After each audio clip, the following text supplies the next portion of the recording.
Yeah మీకు ఏమైనా doubts ఉంటే అడగండి. లైక్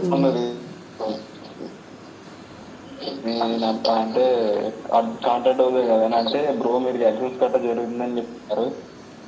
అవునా? అదే మీ షాప్ ఒకసారి చూద్దాం బ్రో. సైట్ ఉంటుంది కదా సైట్ ఒకసారి పెడతారా? యా గ్రూప్లో పోస్ట్ చేస్తానులే, నో ప్రాబ్లం. బ్రదర్ యాక్చువల్గా చెప్పాలంటే అంటే నా ఎక్స్పీరియన్స్ ప్రకారం ఐ థింక్ నేను ఒక 30 days 40 days డ్రాప్ షిప్పింగ్లో ఉండొచ్చు. సో బ్రదర్ ఎట్లయితే చెప్పిండో నేను ఎగ్జాక్ట్గా సైట్ అట్లానే క్రియేట్ చేసిన. సో సైట్లో ఏముండదు బ్రదర్, మనం ఏదైతే యాడ్ని క్రియేట్ చేస్తామో దాంట్లోనే ఉంటుంది మొత్తం. సో యాడ్ని చాలా పర్ఫెక్ట్గా క్రియేట్ చేయాలి, క్రియేటివ్గా క్రియేట్ చేయాలి. ఆ యాడ్ని చూడగానే వాడు కొనాలి. సో అది ఇంపార్టెంట్ అనమాట. వాడు వచ్చి జస్ట్ మన ప్రొడక్ట్ పేజ్ని చూస్తారు తప్ప మన వెబ్సైట్ని వాడు చూడడు. ఎందుకంటే నేను చెక్ చేస్తున్న అనలైటిక్స్లో ఆ ప్రొడక్ట్ పేజ్కి వచ్చిన వాళ్ళు వెబ్సైట్కి వస్తున్నారా రావట్లేరా, రీడైరెక్ట్ అవుతున్నారా కావట్లేరా అని చెక్ చేస్తే ఒక 1000 members మన సైట్కి విజిట్ చేస్తే జస్ట్ ఒక్కరు లేరా ఇద్దరు వస్తున్నారు వెబ్సైట్కి. సో వెబ్సైట్ అనేది అంత ఇంపార్టెంట్ కాదు.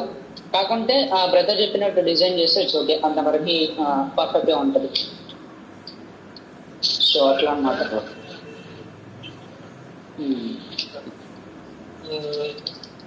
బ్రో మీరు క్రియేట్ చేసిన ఒక యాడ్ ఏమన్నా పోస్ట్ చేయగలరా? అంటే రెఫరెన్స్ మీరు చెప్తున్నారా క్రియేటివ్గా ఉన్నట్టు?